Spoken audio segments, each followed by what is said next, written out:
I love Dune. You're the only person in the world that's like, fuck Dune. I didn't say fuck Dune. I'm actually going to start tonight. Why do you hate any movie that's big? That's a good question. I'm It's like such a fucking hater. Sometimes things can be good. It's like, you know, the Venn diagram, right? Where it's like, there's good movies and there's bad movies. Yeah. Dune. And sometimes, no, there's good movies and there's popular movies. Mm-hmm. And you just can't have them cross. You're like, if it's a good movie, it cannot be crossing over into the popular circle. Whenever something gets popular, it turns me off watching it. That's cool. It really does. Like, sometimes it's fun to get in on the hype of stuff. I don't like being part of the hype. I don't like stuff that's hyped and popular and not good, but things can easily be good and popular. Do you know what I mean? I've said this before, and I'll say it again. Actually, I haven't said it before. This is the first time I'm saying it. I'm gonna watch Dune. So you are gonna watch Dune Part 2? 1. Yep, cool. I haven't seen Part 1. Right, okay. I've never seen it. Yeah. I said no. I said no. Fuck the system. But I did text Anne today and I said, hey, look, if I watch Part 1, will you come and see Part 2 with me? Oh. Because all I get in the live chat for the live shows is people telling me how, like, this is like the Star Wars of our generation. It's very good. And I like the director. He did 2 films I love. Yeah, he's done incredible films. Prisoners is brilliant. Enemy is fantastic. Mm-hmm. Have you seen Arrival? Yeah. Arrival's very good.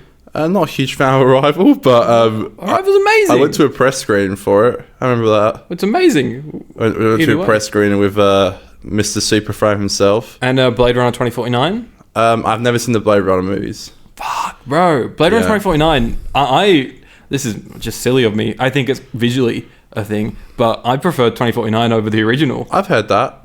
They're filming the next one, aren't they? Is that Dennis as well? I think it's a series. Oh, okay. So, no, it's not Dennis has got his hands full with the whole Dune cinematic universe. He's Dune-pilled. He's Dune-pilled, mate. See, they call him Dr. Dune. Dr. Doolittle. Dr. Yeah, Dune. I will. I'll give it a chance. It just seems so wanky to me. I'm sorry. It's very good. I bet it is, good. but it's just so wanky to me, and I don't like Timothée Chalamet. I like Timothée. I've loved him since Lady Bird. Yeah, I've hated him since Lady Bird. I didn't like him in Lady Bird. I thought he reminded me of too many people in our year. I watched this movie in 2022 called Bones and All, and he was basically just like a zombie or something, like a vampire or something. He was a human. He just liked eating people, I think was the plot. It was a good movie. Choice. It was a strange movie, but it was a good movie. Yeah, I just like, hey man, how can I like someone who's better than me? That is true. Seeing someone who's better than me ruins my day. So be beneath me. But Zendaya is like super hot, so yeah, I'll give it a go. I'm into blue eyes and worms. Okay, folks, we are the 50% Doctor Who podcast. If you couldn't tell, this was the perfect intro for it. We talk about Doctor Who 50% of the time. Yeah, boy, this is all going in. You knew it. You know the way we talk when we're on the pod. It's different. What? I don't act on the pod. No. Today's show is going to be all about the Sontaran Experiment, pretty much, because there's not a lot going on outside of that. But as always, we'll be dipping into some non-Doctor Who-y stuff, delving into the 50% side of the 50% Doctor Who podcast, because what Doctor Who is talk about boring at the moment. Yeah, no, it's fine. I'm enjoying a break. I couldn't give less fucks about Doctor Who right now, if I'm being honest. I hate to say it, but I agree. Mm-hmm. That's not really a good sell on this show. Well, if you're a Doctor Who fan, you're an idiot. And you're a fucking loser. What a dumbass you are. Well, it's like this show is for the people that are Doctor Who fans, but they don't want Doctor Who to just dominate their whole life. You know, maybe they're into other bits of movies and into maybe partying and stuff. Partying, yeah. I mean, they did release one poster. It's a lame poster. It's fucking words. People are saying they're like song lyrics. They could be song lyrics because they all rhyme and stuff. So it could be. If you're expecting a breakdown of that poster here, you're fucking mistaken. Yeah, get the fuck out of here. We're not going to do that because, again, I don't really care. You can follow us on Twitter and Instagram at 50Doctor, on TikTok at 50Doctor Who. Subscribe if you haven't already. Donate to us on the Ko-fi or with the thanks tab on YouTube. And on Spotify or Apple Podcasts, if you're listening, give us a little 5-star review. There's a thanks button as well. Yeah. It's just sitting there. Use it. Yeah, for fuck's sake. Someone use the fucking tab. What's thanks $3, tab. you cheap fucker? Sorry.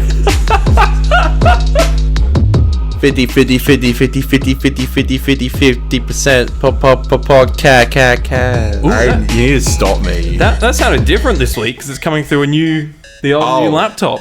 I didn't notice because I was too busy cancelling myself, but hey, go and flex your new laptop. It's the new MacBook Air. I don't need to say much more than that. It's very good. I spec'd it out a little bit, so it took a while to come. But what's it called? Midnight Black, the color. That's the sell. That's what looks incredible to me. Isn't it matte black? Now this is Midnight Black, is what it's called. I miss the Frio sticker. Well, you're in luck. Oh yeah. Because what I'm drinking today is it the new hazy? No. So. Last year, in celebration of the AFL season coming back, don't worry, I know we're all fucking nerds listening to this. I won't talk about AFL for long, but the season's coming up. All right, last year, 2 years ago, Freo did really well, made it into finals. They put out a beer for finals, so I was like, yeah, I'll get that. Great. It was my first year that I was like proper invested in AFL, so it's like a nice little souvenir. Last year they released another beer just like halfway through the season, which is this hazy Pirate Life. They were both with Pirate Life. Yeah. And they released this one last year, and so I kept one of those, and it was on my shelf, and it was just taking up space on my fucking shelf forever. And every time I look at it, I was like, you are the year where we did terrible, because last year we did shit. So today I'm drinking the one. Wait, the one that I saved. I don't like that. Well, I can't. You know how I am with that. No, don't open it. I've opened it. I still have. You know how I am with that. I still have my treasured one, the treasured one from the year we did so well. I won't get rid of that. Why did you do that? Because that's so silly to me. Why though? I don't need a souvenir beer for a season I want to forget. No, but it's still well, we've already opened it anyway, but that to me tastes good. That's icky to me. You know, I've given you the ick. I got I went to a pub in Cervantes on the weekend, which is like 2 hours away from where we live, because it was my nephew's second birthday. Happy birthday, nephew. Happy birthday, Georgie. Yeah, and I went to the pub with Dad, and there were a load of like beers. It's a country town pub, so they can do things that are a little bit illegal, because they had like an esky of all these beers in there, and they're like, it said like $5 on it. I was like, screw it. I was like, oh, what's this? And it's like, it's like a special limited edition beer that was sold on Australia Day only, and like the owner of the pub is friends with the guy who made it in Freo. I was like, and I bought it. It was like $5, and I was like, I'm not gonna open this. I'm gonna keep it. Well, here's the thing. How weird am I? So that you opening that is Conor, icky to me. I get it. It's icky. I get it. But I think, like, you know, I was cleaning out my room. We got heaps of family coming over in the next month because the bloody royal wedding happening in the whole Green family at the moment. The royal wedding is something cool. So I'm going to be sleeping in the studio for a couple of weeks, which is going to be exciting. But the doghouse. So I was like cleaning out my bedroom for the people that are going to be sleeping in there, and I was just like, my shelves have gotten a little bit too messy. I'm like a weird mix of being slightly minimalist to my approach with collecting stuff, but also, like, I do like to get stuff. It's hard to like collect things, but also try and be minimalistic with it. Yeah, I get that. So every now and then, this was the biggest one I've ever done, where I went through and I was like, I don't need this fucking travel card that I had from 6 years ago. No, going around it's killing me. No, some things I save, but it was one of those things where it's like, let's look at these things. If I've like forgot that I had this, I don't give a fuck, and so I threw it. I threw away some stuff from like that like school drama trip that meant a lot to me. That I was like, I don't need this shit. I have some stuff from that. Wow. But I threw a lot of stuff away just because it takes up space, and at the end of the day, it's like you literally just have it for the sake of having it. Do you know what I mean? And I know everyone's different. I'm not saying that you have to do that with your stuff. For me, I was like, this shit's taking up space. I don't even look at it. I don't even think about it. I'd rather my whole shelving display look a little bit more minimalistic. Did you throw the love button? No, the love button, it's right here, actually. Oh, okay. It's so I don't lose it again. I've got it right next to me. Where did it go, you know? Ooh. Okay, I get that. That's fair enough. And the other big thing is that these fucking Doctor Who collection sets, they just keep bringing them out until they're taking up more and more shelf on my space. So I'm like, shit's got to go. You know what I mean? Shelf on my space? Is that what I said? Yeah. Taking up too much space on my shelves. Yeah, so shit's got to go. You know what I mean? Like, I don't want stuff like falling off the shelves, and that's how it was getting. And I don't want that. Do you ever wonder when like you die, like where all this stuff goes? Because obviously, like kids and family will keep a little bit of your stuff, but I'd argue 95% of it's gonna get thrown away anyway. Like, imagine like your Mac, your camera gear. Not my new Mac. That's gonna be in a fucking in a bin one day. Yeah, well, all my vinyls and stuff I want to give to my grandkids or like kids. Yeah. Anything like I remember I went to the UK and my granddad had a huge vinyl collection. Yeah, so did mine. And did he once say just take one? No. Well, he didn't. Here's my thanks, Granddad. I think I complained about that. He has the original copy of the White Album with John Lennon's ass on it. Yeah. Did he give it to me? No. Well, now this. I found out a couple months ago that my nan actually recently threw away all of my granddad's old records, and my dad was like, "What the fuck?" Yeah, that would drive me wild. Anyways, when I went back to the UK on my own, like maybe about 5 years ago, that was in like the height of my Queen obsession. So not Queen as in Elizabeth, Queen as in the band. Now, of course. But yeah, and so as you remember, I was collecting every Queen album on vinyl. Yeah, and but you had to find them in person. You couldn't order them online. Yeah, I didn't want to pussy out and order them online. And in Perth, there's some that you find all the time at JB Hi-Fi, like a Night at the Opera. All those big ones were pretty easy to get your hands on, but it was still a fun like looky dip thing to it. And then it came down to the last 4 that I didn't have, because there's like 26 or something like that.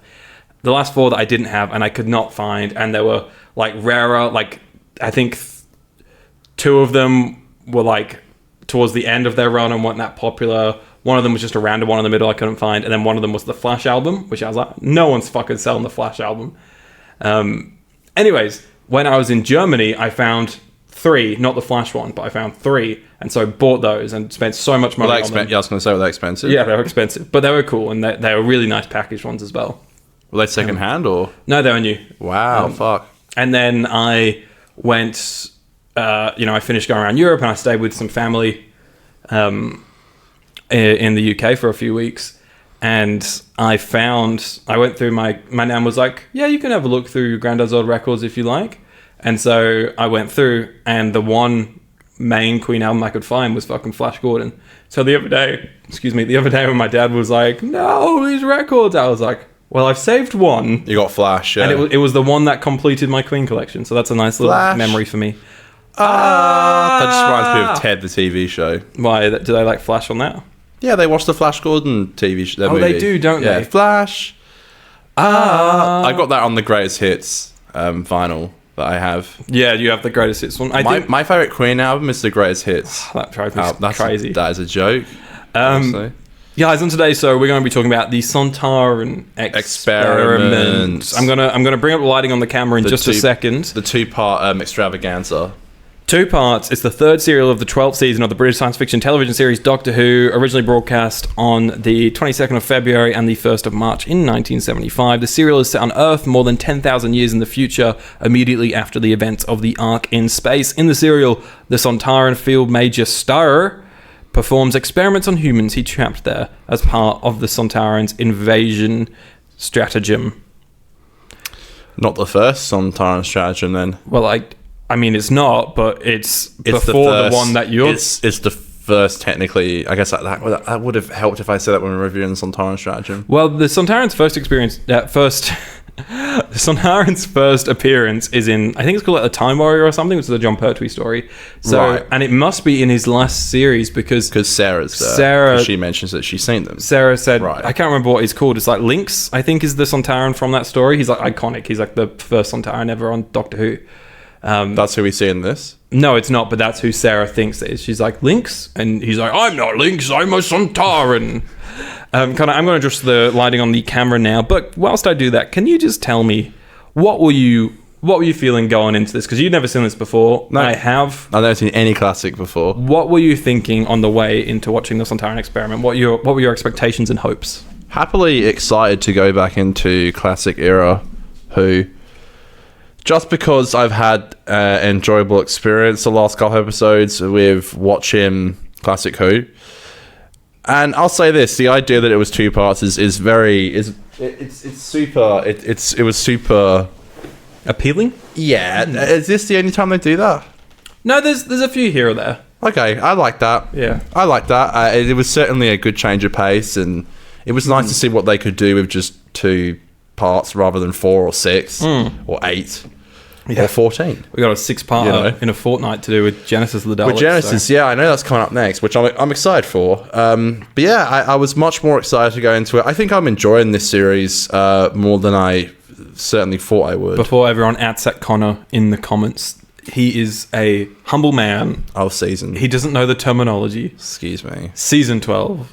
Yeah, well, if you have a problem with that, go fuck yourself. How about that? you got too much time on your hands if you're worried about what I just said. Season 12. So you were keen to get into it? I was very keen to get into it because, again, it's a two-parter. I like the Sontarans a lot. Mm-hmm. I think the arc in space ended in a good cliffhanger that kind of set up this episode very well, I think.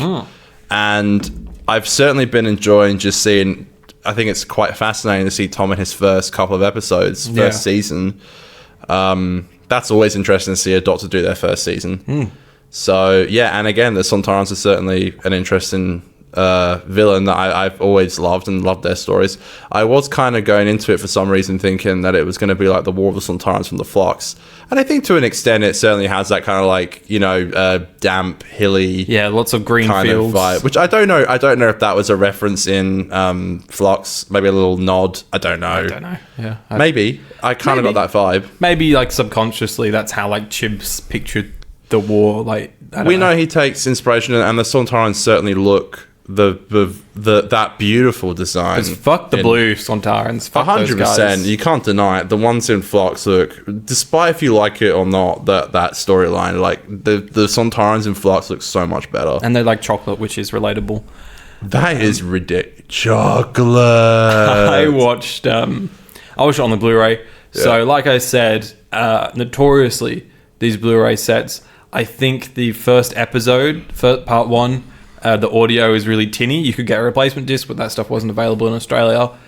And now, here's the thing. I sat down and I was like, oh, fuck, I'm going to have to listen to this shit audio. I haven't watched this since 2018 when this set came out. So it's 6 years ago. That's a long time, fuck.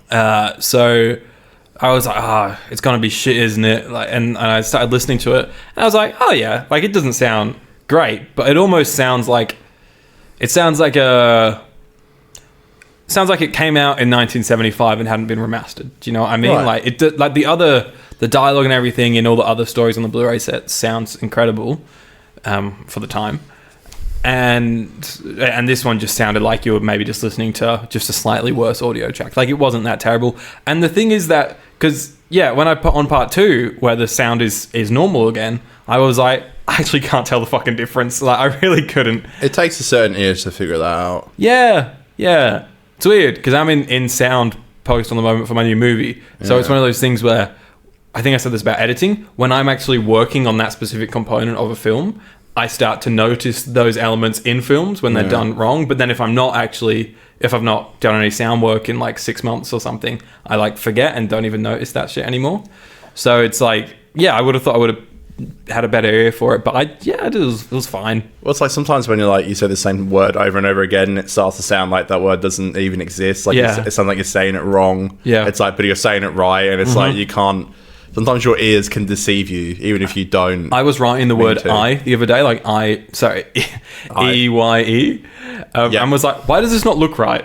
Like, why? I get that. Yeah, it looked wrong, and that's right. Yeah, exactly. Sometimes your perception can perceive you. The old perception filter. I kind of fuck it. Get in there. Tell me what you think of the Sontaran Experiment, because I want to know, and so do the listeners. We've been teasing. I'd say very enjoyable. I think. Don't hate me, but I'd kind of say it's a bit of a pointless story. Nothing really happens. It's a bit of a nothing burger. Really happens. Yeah. Which is odd because I really enjoyed the first part. I texted you. I was awake on Monday night and at like 12 o'clock, and I was like, I haven't watched part 1 yet, and I was keen to watch it, so I was like, I'll do it now. I think it's a really nice time to watch it, and I found myself enjoying it like a lot. I watched part 2 today, so it was a couple of days break, and then I think. I certainly far from disliked it, but I think you kind of do get to the point where it ends, and it's like, what did kind of happen? It's for me. I was just a bit bored. Fair enough. It was kind of similar. I think it's more enjoyable in this episode, but I kept comparing it to Eaters of Light in my head. Yeah, Eaters of Light. It's an episode where I mean, there's some dodgy VFX and stuff, but there's nothing particularly drastically wrong with the Eaters of Light. It's just fucking boring, right? That's what we kept saying. And it's like green fields and grey clouds and everything, and that's exactly what this serial was. So, sorry, I was just a bit bored watching it, but it's not bad. It's fine. It's sort of like gets the job done. It's a villain of the week. I think it could have done with some bigger stakes come part 2, because it's sort of like all the stakes, I guess, rely on the shock of the Sontaran and the power of the Sontaran. Like, that's the cliffhanger at the end of part 1 is Sontaran rocks up. And then, so part 2, it's like, that's how they shake it up. Now there's no Sontaran in the mix. But it didn't really feel like the Sontaran was doing much. He just kept saying, like, we've got an invasion fleet coming. But I got to do all these tests first. Yes. Yeah. And I might be wrong, but the one other Sontaran you see is like his commander that he's talking to. And am I correct in thinking that it was the same? Because they act like they're clones, the Sontaran. So was it the same? It probably was, yeah. So that's what I'm saying. It is kind of like, it's just this one Sontaran. He's just chatting shit. He's doing all these experiments. Did you we're talking about connection to Flux there. There's one big connection in Flux that I didn't even notice until I watched this episode this time, where I was like, holy shit. What? The gravity bar. When I can't even remember why it was happening. I know from this episode, but where was it in Flux? In Flux, I could be so wrong, but I'm pretty certain the opening scene of Flux over the acid planet, right? They're handcuffed to the gravity bars, right? Right. And that's what they're riding like witches at the end of that scene. It's the same design as well. This one's a little bulkier, but it's the same look.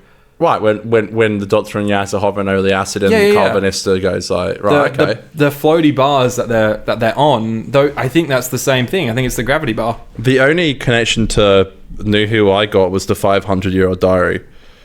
Was that in this one? Yep. What did I even watch this fucking The Doctor episode, says, I have some notes on the Sontarans in my 500-year-old diary, and that gets brought up in, we get to see it in The Girl Who Died. Right. Not the woman who lived, the girl who died, yeah. Yeah, and it's also in the TV movie, I think, isn't it? Isn't that what Syl's writing in? There you go. Did you... in the Ark in Space review, we had a bit of a hot damn giggle about Harry, right?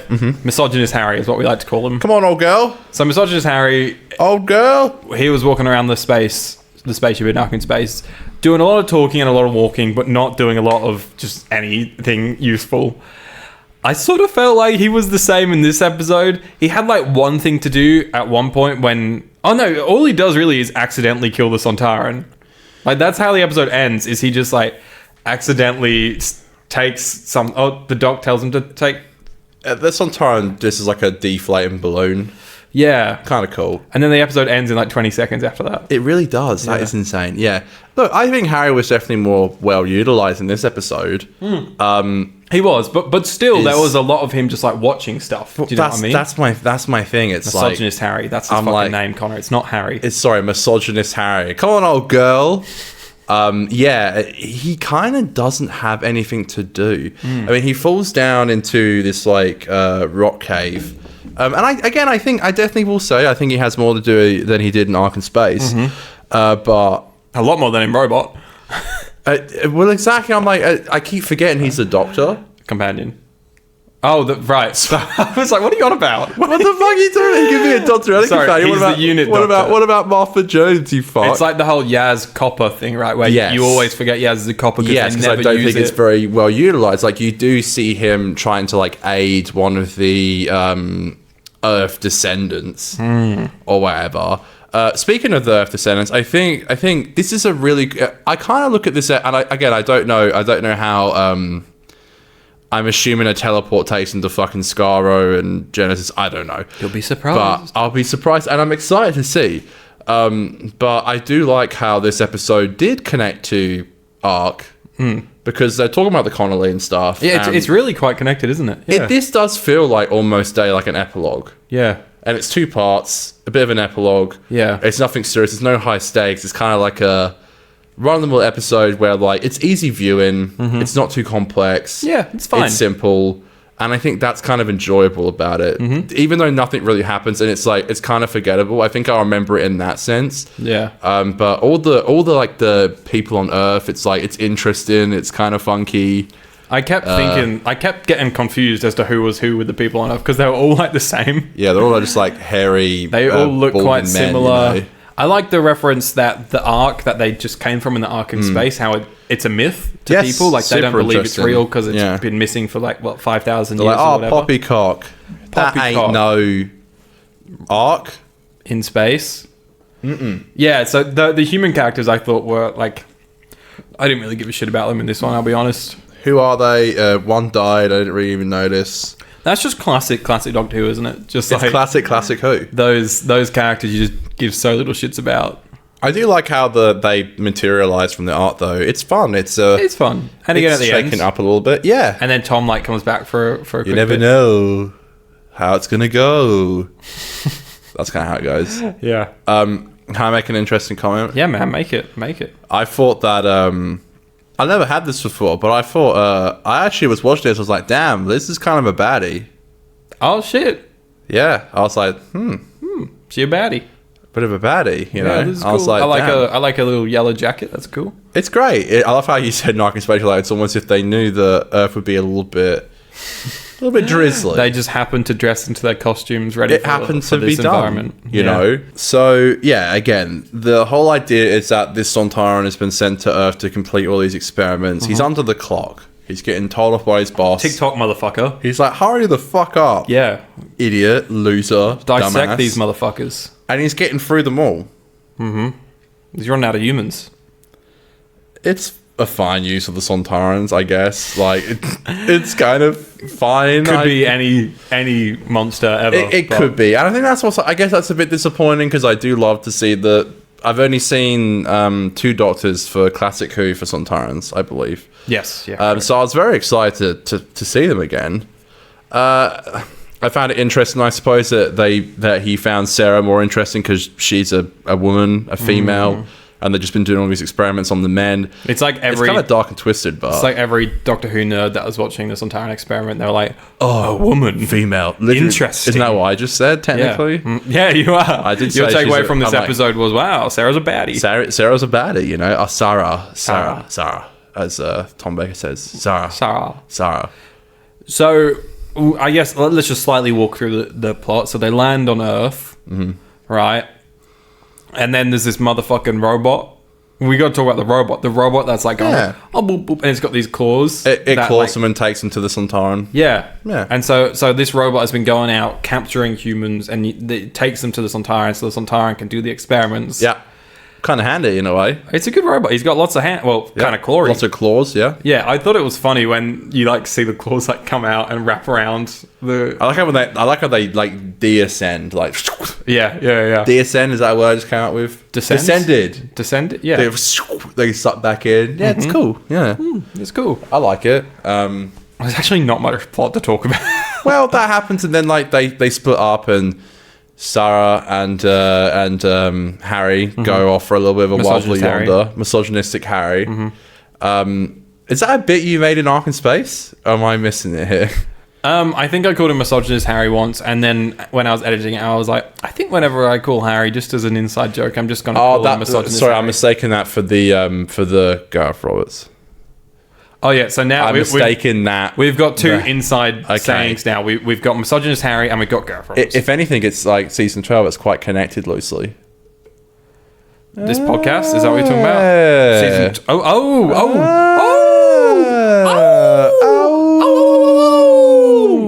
Yes, we're a tightly connected podcast. They go on a wild blue yonder. Harry falls down a fucking hill. Sorry, who? Sorry, misogynistic Harry. Thanks, mate. Sorry, Ron Holt. Jesus Christ. Sorry. You can always mute the mic when you're going to go for a cough so the audience doesn't have to listen. Misogynistic Harry falls down. He knocks himself out. Sarah's like, he'll be all right. And then gets stolen. Sarah gets stolen. Harry gets... Harry stolen a woman. Harry gets chased by the people on Earth. Yes. And then he crawls away, and then the Doctor finds one of the people who have fallen and snapped his neck, who's dead, and then they think that he's done it. They interrogate the Doctor. I like that scene. That was a lot. Tom's great. Tom is good. Probably like a little bit of a flatter performance in this one. This has been my favorite of his. Really? Yeah, I just think he's so goofy and whack. Well, I got a little fact for you. You ready for a fact, or do you want to maybe just go through the story, then I'll give you the fact at the Tom end? Baker went to the pub and broke his leg. You're not far from the truth. No, I know that. He didn't go to the pub and... But he broke his leg. No, he broke his collarbone. That's it. He broke something. That's why his scarf is up for the whole, most of the episode. It's like his scarf's oddly placed because he's hiding a fucking neck brace. So how did he do it? I think it was on set. I think he fell off a cliff or something. That makes it sound like he fucking... Really? Not like a massive cliff, obviously, but I think he had a fall on set, and that's... Really? Yeah, on this episode. I did know he broke, because I tuned into Mad Men in a Box, and I said I just watched it, and I think Chrissy said that... Chris, you fucking he said he broke his leg. Mate. No, and collarbone. he said he went to the pub doing it or something like that. No, it's definitely collarbone. That's why his scarf is... Weren't they notorious for going to the pub after shoots? Yeah, they do. That was the Brig and... Brig and Pertwee were big culprits of that, from what I understand. I'll have a quick look through just to fact check. I'd love to go to the pub with Nicholas Courtney and John Pertwee. It'd be amazing. That would be like the best. What a shit episode we're filming this week, eh, Nicholas? This shit script. What is this shit we're doing this week? Just fact-checking the whole two-part idea. This was the first two-part serial to be broadcast since 1965's The Rescue, which is with William Hartnell. I've seen that one. Since season 2, which we all know is the series that we're going to be doing next, unfortunately. And it is the last two-parter until 1982's Black Orchid, which you will love doing. It's a Peter Davison episode where half the episode Peter Davison is just playing fucking cricket. That's the cricket episode. Oh my god, I'm so excited. We should try and tee that up with like I love that. like a Ashes test, or like whenever next year. Yeah. Whenever there's a big next year test in November, we'll do that because that'll be fun to tee that up with. That'd be fucking fantastic. During shooting, Babe, I can't talk. There's a lot of B's here. During shooting, Baker broke his collarbone. However, because part of his costume was a large scarf, didn't know that, he could conceal the neck brace he had to wear following the injury. That's so convenient. For action scenes, he was doubled by regular stunt double Terry Walsh, shot from several face-concealing angles. The recording of both episodes was completed in a week. Holy fuck. What? That's cooked. And it's worth saying, entirely location shooting. Yes, this episode. That's a great point to bring up. I love that. I love it, and I love it as an idea. You know me, that's a big thing that I always say is like, it's not a rule of thumb. You have episodes like Wild Yonder, which is 99% entirely on a set, and it works. But there's merit to going out and filming on locations. I'm not saying that detracts from Wild Blue Yonder at all. I'm more using that as a counter argument to green screens and the volume. Yeah, is you can always tell when people are actually on bloody live action sets. That's what's killing me about The Last Airbender show that I've been watching, the live action one, is that on the volume. I don't know, it's either volume or green screen, but it just looks fucking terrible, mate. Like the background of every shot, you're not just go. Like you have so much Netflix money.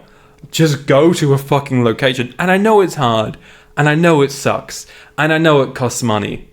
But fucking Game of Thrones did it, and Game of Thrones looks incredible for going to locations and shooting and all that. So like just fucking... Yeah, they were building huge fucking sets in like... Game of Thrones was nuts. And Game of Thrones was the perfect example of being like, it's a fantasy show. There's going to be a lot of CGI. That's fine. There's stuff you can't do without CGI. But whenever they could, they would build sets and go to locations. HBO is the GOAT, man. HBO is the GOAT. Anyways, what I was going to say about this episode was that, yes, it's all on location, but... I don't know how much that helps the episode because it's just so, hills it's just and it's standard. Just dull. Like but I kind of like that personally. I do. I think I just would have liked maybe something like a slightly change of environment or something. Just because 50 minutes of the same just countryside looking backdrop gets a little dull. I guess that's what I was about to say. Is like if it wasn't a two-parter, then I think I definitely would have that complaint. Oh yeah, but. knowing that it is just a two-parter. If anything, again, like an epilogue, the way I look at it. Oh, mate. No, I'm not going to spoil it, but this isn't the epilogue. I'll put it that way. Okay, I'm very excited for that. Again, you said it was kind of loosely connected. I think I'd say it's fairly connected. This one's probably the most connected story-wise. Right. There's 2 more stories. So Genesis of the Daleks. What's the last part? Revenge of the Cybermen.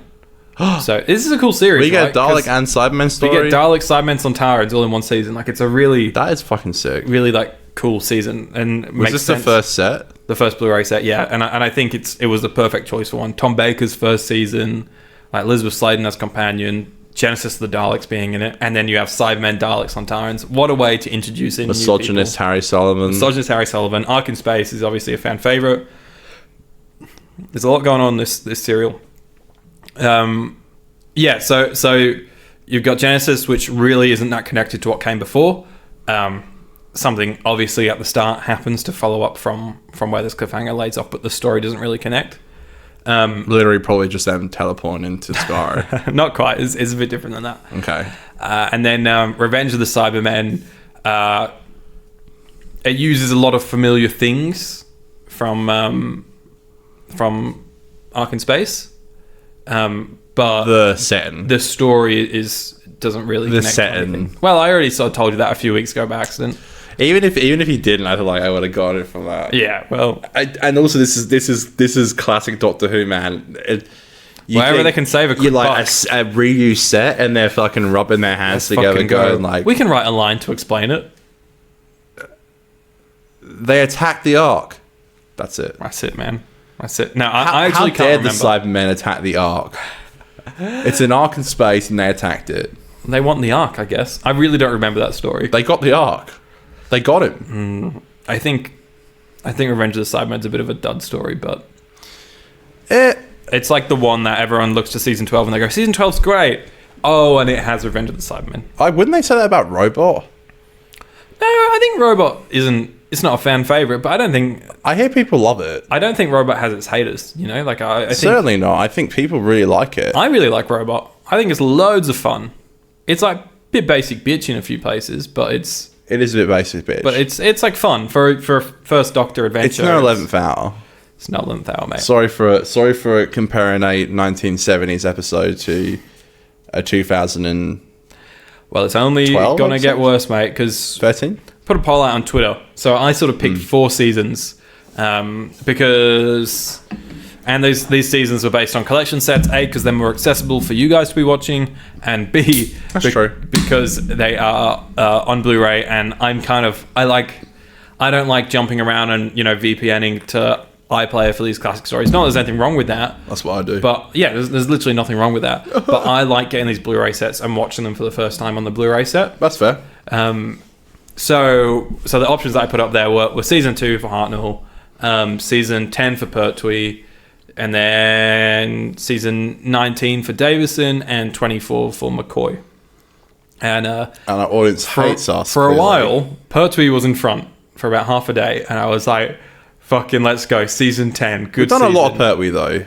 We have, yeah, but there's a lot of Pertwee. To be fair. It's one of those things where you're going to, in like a year's time, you're going to be like, Aiden, we've done so much Tom Baker. But it's one of those things that we have to do a lot of Tom Baker because there's so much of it. But there's more Tom Baker than Pertwee. There is, yeah. Pertwee did 5? Pertwee did 5, Baker did 7. 7. So it's like, there'll probably be times where we do a Baker season, another Doctor, and then we go back to Baker. Right. Like, just to try and even the spread. Back to Bake 6. Back to Baker 6. Baker Street. A Baker's 9. A Baker's 8. What are they called? Baker's dozen? A Baker's dozen. A Baker's dozen. Yeah, but then what ended up beating Pertwee was fucking season 2 because you guys, dear listener, hate us. And not that there's anything wrong with Will Hartnell. You can tell like Josh Snares right now is like freaking out. How dare you insult my favourite Doctor? My boy! That's my boy!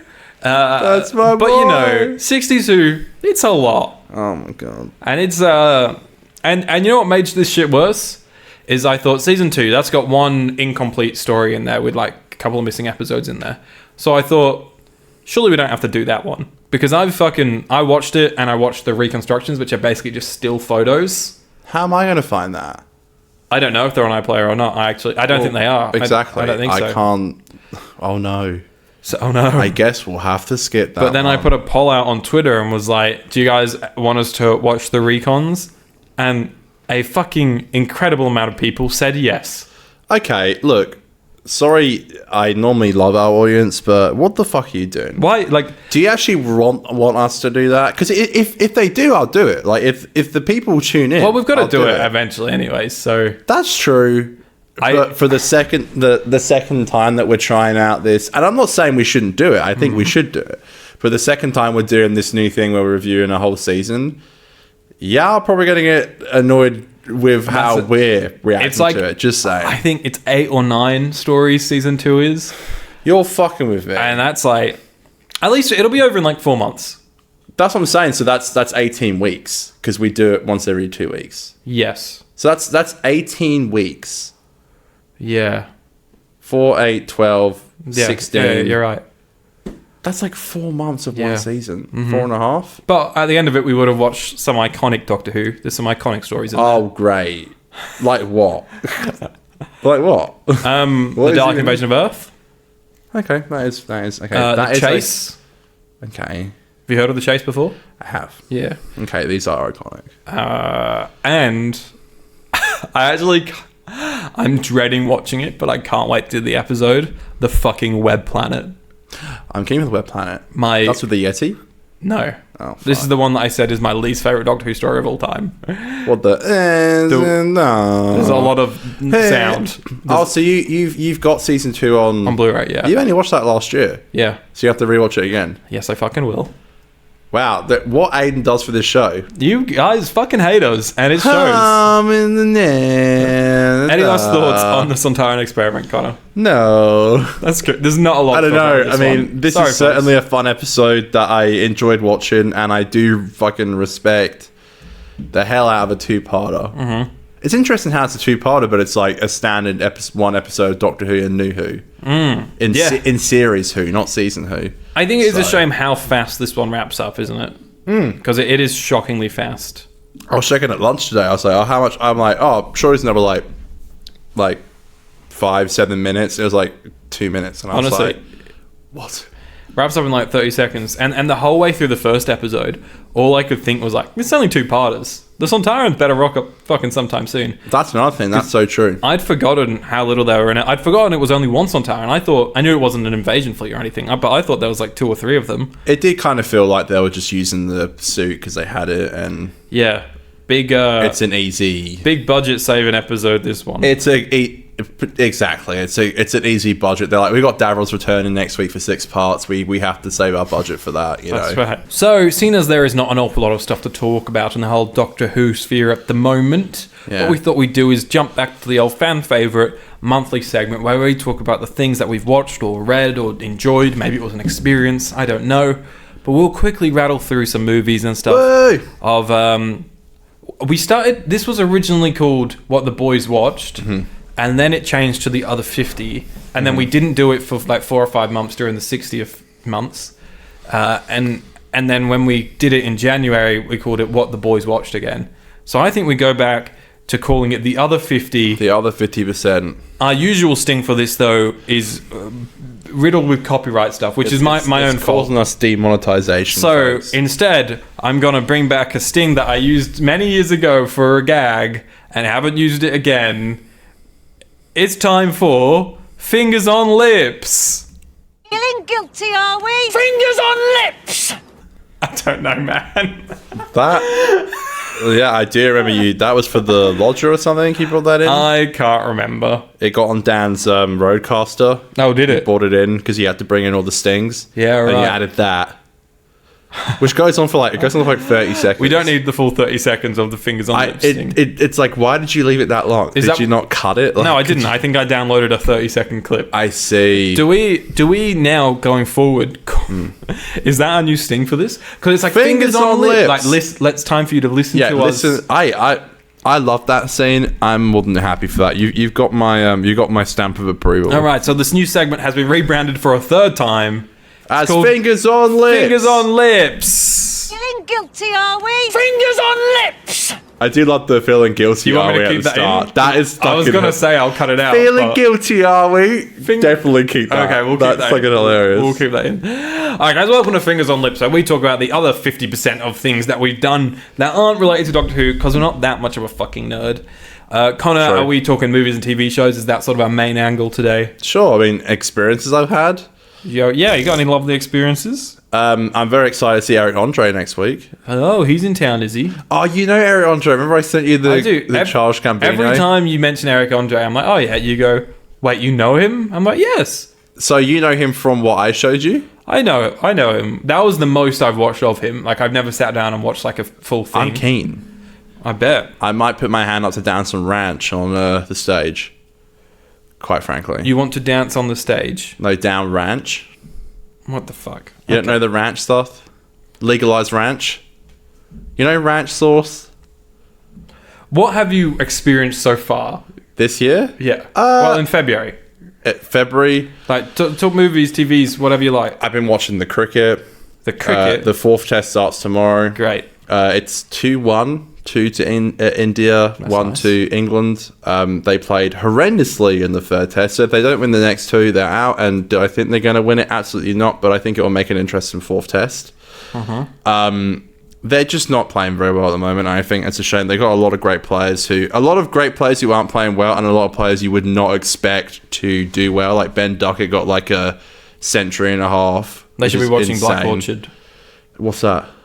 Black Orchard? That's the Doctor Who episode. Oh, I see. I guess that's kind of it. I went on a little trip to Savannah, so that was kind of fun. Sweated my ass off in a tent. Had weird dreams. What have I been watching? I finished True Detective. Season 4. Good it ending? Finished on Monday. No, it was terrible. Classic. It's that show needs to stop. They happen to make one of the greatest miniseries of all time. In season 1? With season 1. Okay? And again, reminder, they're all separate stories, different characters. Season 1, in my opinion, and a lot of others, is near perfect. I think it's fucking incredible. 2 and 3 I've never watched because I've just heard they're terrible. 4, I was definitely keen to give a try.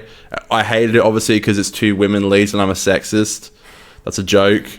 I thought they were the best part of it, to be honest. Eccleston's in it. Connor. Misogynist Harry over here. It's set at Christmas time, and you know how much I love that. Feed the world. What is this, Mr. Robot Season 5? Season 4? But that's Season 4. It's set at Christmas. You know I love that shit.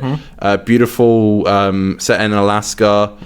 And somehow they fucked it up. It all went wrong. And they gave away who the killer is at the end, and you're like, I don't care, nor does it make sense. And that's it. I rewatched Ted. Oh, the second time. I've seen Ted twice. Wow. Okay. I love it. I showed Dan it, and it's just fun to sit down with a mate and watch a beer. A bit of a TED talk. I can give you a TED talk. It's really good. I think it's really fun. It was a joke. And fuck you. That one was a joke. You're so silly, Aiden. I know. I think as for TV shows that goes, I'm gonna against my own will watch Dune with Timothée Chalamet. Yes. I'm so glad Kirsten enjoyed it. I love Timothée Chalamet. Just because it's a successful YouTuber and you're not. I don't want to be like that. Just quietly, frankly. That sounded so much worse. We were talking before the show about hating people who are more successful than us. I think it was more me who said that. It was. I just didn't want to look like I was throwing you under the bus. Oh, but you're so sweet like that. I know. And now I've made myself look like a good guy and I being so humble. Yeah, sorry for hating people. I literally said it today, like on the show. I think that's it, though. I think apart from the odd Simpsons episode, I'm this close to rewatching The Sopranos because all I do is rewatch clips and analysis videos, and it's making me cream myself. So, and I like it when you cream yourself. I love it so much. So I might rewatch it after it takes me 8 attempts to get through Dune. I'll maybe watch Sopranos again. And now everyone get ready for the longest Aiden's Letterboxd. No, I'm going to do this super quick. I'm going to give like 2 words on these movies. Okay, this is everything I've watched so far in February in film world. Amazing Spider-Man 2, stop hating on that movie. It's silly. It's fun. No. Spider-Man No Way Home, terrible. Yes. Mean Girls, hot. Oh. Casablanca, classic 1942 movie. So into it. I'm so glad I'm old enough now to appreciate like old filmmaking. Whereas when I was a kid, I couldn't really get into old stuff. Nah, when I was a kid, I got everything. That's why you're so big brain now. Past Lives, one of the best movies of 2023. La La Land, an old classic of mine. I loved The Lobster. Fucking weird, but I was so drunk when I put this shit on that I was in stitches laughing the whole way. The favourite director? Yes. And I just cannot... And Poor Things? Yeah. Yep. I just could not believe that this is a movie that exists.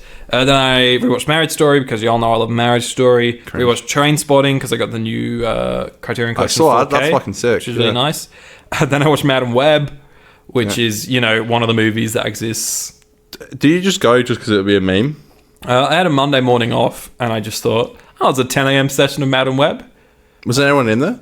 Yeah, there was probably more people than have been in half the good movies that I've been to watch these days. Yeah. That surprises me. And then on Monday night, I sat down and I watched June. I went for the rewatch of June, which is very good. It's quite long, but like... How long is it?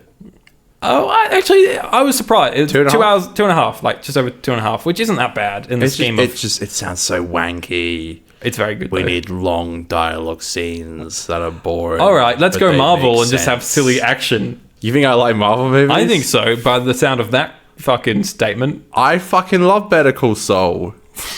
I'll have you know. And I watched The Sopranos. Okay. I ain't seen you do, and one last thing I remembered, I finished... Better Call Saul, you twat. I know. I finished White Lotus Season 2. Mm-hmm. When I first started watching Season 2, because again, it's a bit like True Detective. It's like, it's a hotel, what do they call it? Like a branch? Chain. A chain. Yeah. So first season set in Hawaii, second season set in Italy. And when the second season started, I'm like, I don't know. I felt so connected to these characters in the first season. I thought it was fantastic. Season 2 ended. Probably, I'll say this. I watched True Detective in season 1 in 2022. I don't think I've enjoyed a TV show that much since I watched True Detective season 1. Season 2 is so great. You'd love it. I bet. You put it on the list.